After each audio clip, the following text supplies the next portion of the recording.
हम भी देखते हैं ये हमारे साथ कैसे नहीं जाएगा। ये मेरे पति हैं और मैं इनकी धर्म पत्नी हूँ। आप इनसे जबरदस्ती नहीं कर सकते। आज रजनी अपने जिस पति के लिए दुनिया से लड़ रही थी वो एक किन्नर है। सागर के जन्म से पहले सावित्री रामपुर में अपने पति रमेश और सास के साथ रहती थी। अरे सावित्री, क्या कर रही है? पता है ना, दाइमा बोल कर गई थी इस हालत में तू आराम किया कर। यही बात तो इसे मैं बोलती रहती हूँ, पर ये सुनती ही कहाँ है। मोरी मैया, अम्मा जी, बहुत तेज दर्द उठ रहा है। लगता है बहू के बच्चे का दर्द छिड़ गया है। रमेश, जल्दी से दाई माँ को बुला कर ले आ। अम्मा, तुम सावित्री को संभालो, मैं अभी लेकर आता हूँ। रमेश दाई माँ को लेकर आता है। वो और उसकी माँ दोनों बाहर इंतजार कर रहे थे। तभी दाई माँ बाहर आती हैं। उनका मुंह उतरा हुआ था। क्या बात है सुशीला, तेरा मुंह क्यों लटका हुआ है? बहू और बच्चा ठीक तो है? अब मैं क्या ही बोलूं अम्मा जी, तुम्हारे पिछले जन्मों का कर्म कह लो या इस जन्म की कोई भूल कह लो, तुम्हारी बहू ने एक किन्नर को जन्म दिया है। क्या? ये तू क्या कह रही है सुशीला? सावित्री बहू ने किन्नर को जन्म दिया है? सत्यानाश हो, जन्म भी दिया तो एक किन्नर को। अब क्या होगा अम्मा, हम तो पूरे गांव में मुंह दिखाने के लायक नहीं रहेंगे। मैं एक किन्नर का बाप कहलाऊंगा, ये हरगिज नहीं हो सकता। मैं अभी जाकर उस बच्चे की गर्दन दबा दूंगा। दाई माँ वहाँ से चली जाती है। रमेश गुस्से में सावित्री के पास जाता है और उस बच्चे का गला दबाने लगता है।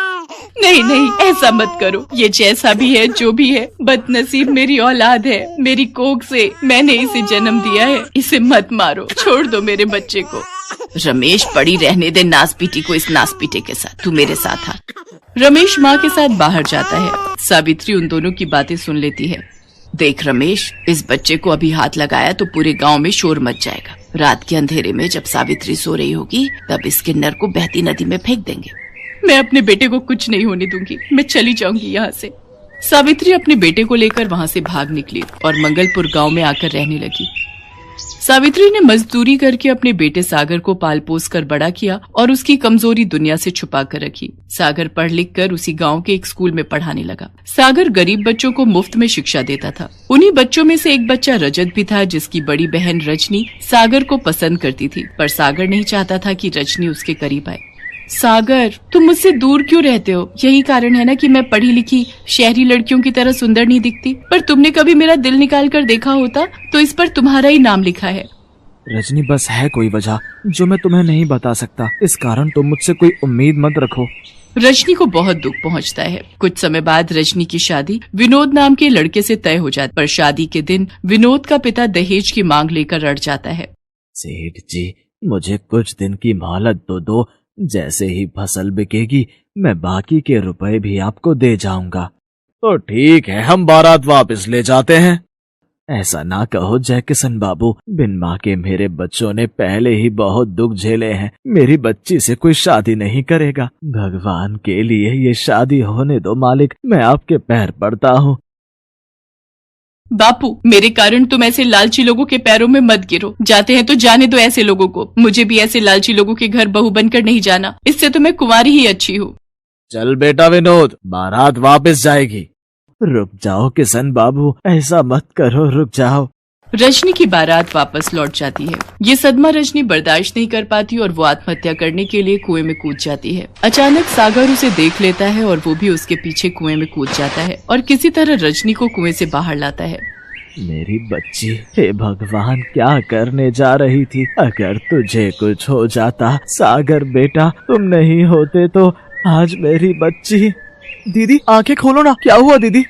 रजनी की जान बच जाती है। उसके मन में सागर के लिए और प्यार बढ़ जाता है। अब वो किसी न किसी बहाने सागर के घर जाने लगी थी।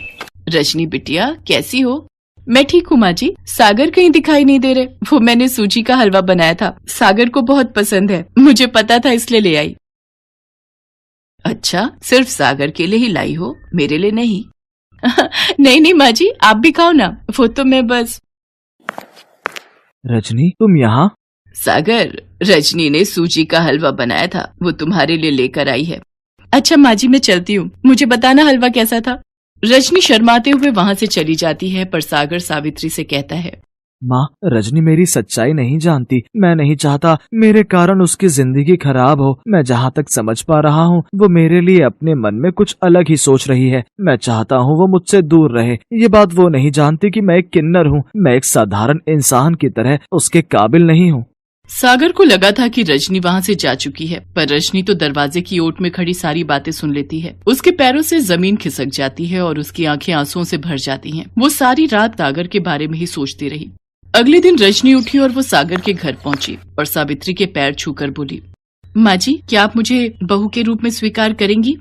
रजनी, तुम सागर के बारे में कुछ नहीं जानती। सागर, माँ जी, मैंने कल आपकी और सागर की सारी बातें सुन ली थी। सागर की सच्चाई जानने के बाद मेरे दिल में सागर के लिए और प्रेम बढ़ गया है। सागर मेरे लिए पूरी तरह से मेरे पति बनने लायक है। सागर का दिल बहुत साफ है। जो लड़का पिताजी ने मेरे लिए देखा था वो लोग तो लालची निकले। घटिया लड़के से शादी करने से अच्छा है सागर जैसे नेक दिल इंसान से शादी करूं। मैं सागर को पसंद करती हूँ और मैं उन्हीं से शादी करूंगी।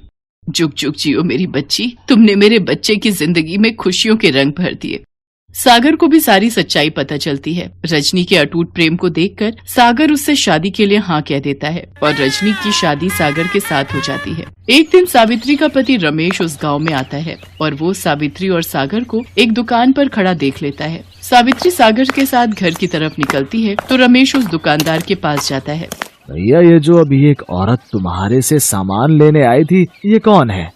ये तो सावित्री बहन है और साथ में उनका बेटा सागर है। स्कूल में मास्टर है। अभी अभी शादी हुई है इसकी।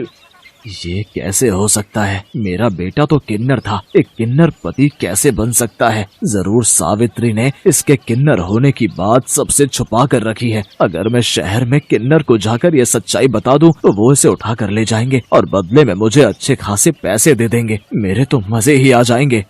रमेश सागर का सगा बाप होने के बावजूद भी इतनी घटिया हरकत करता है कि वो शहर जाकर किन्नरों को सागर की सच्चाई बता देता है और उनसे बदले में 50,000 रुपए ले लेता है। सभी किन्नर सागर को लेने गांव पहुंच जाते हैं। रजनी उस समय अपने पिता के घर गई हुई थी। सब गांव वाले भी सच्चाई को जान जाते हैं। हाय हाय, मैं भी देखती हूँ तू कैसे हमारे साथ नहीं जाएगा। तू किन्नर है और हम तुझे अपने साथ लेकर जाएंगे। तेरे बाप को 50,000 रुपए दिए हैं, उसी ने हमें तेरी सच्चाई बताई है। मैं क्या करूँ माँ, कुछ समझ नहीं आ रहा। मेरा अपना बाप ही मेरे खिलाफ हो गया। मुझे नहीं पता था काला साया बनकर तेरा पिता तेरा दुश्मन बन जाएगा। बचपन में तो मैंने तुझे उससे बचा लिया था। हे ईश्वर, मेरे बच्चे को बचाओ। तभी रजनी आ जाती है और वो किन्नरों का रास्ता रोक देती है। अरे ये औरत तो पागल हो गई है। एक किन्नर को अपना पति कहती है। जब तक ये हमारे साथ नहीं जाएगा हम यहाँ से नहीं हिलेंगे। अरे हमने पैसे दिए हैं इसे यहाँ से ले जाने के। ये मेरे पति हैं और ये अपनी मर्जी से कहीं भी रह सकते हैं। तुम इनके साथ जबरदस्ती नहीं कर सकते हो। कानून के हिसाब से किसी को भी अपनी मर्जी से जिंदगी जीने का हक होता है और सागर और मैं एक खुशहाल जिंदगी जी रहे हैं।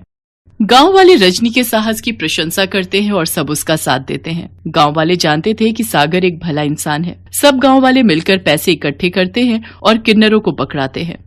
ये लो, हम सब गांव वालों ने 50,000 रुपए जोड़कर दे दिए हैं। अब तुम आज के बाद सागर को बिल्कुल भी तंग नहीं करोगे। हाँ हाँ, हम क्यों तंग करेंगे। अब जब हमारे पास पैसे हमें मिल गए हैं तो हमारा यहाँ रुकने का कोई फायदा नहीं है। पर जाते जाते मैं इतना ही कहूंगी, रजनी जैसी पत्नी जिसके साथ हो उसका कोई बाल बाका नहीं कर सकता। तुम दोनों हमेशा खुश रहना। मेरा आशीष तुम्हारे साथ है। चलो री चलो, बस निकल जाएगी। समय से शहर पहुँचना है।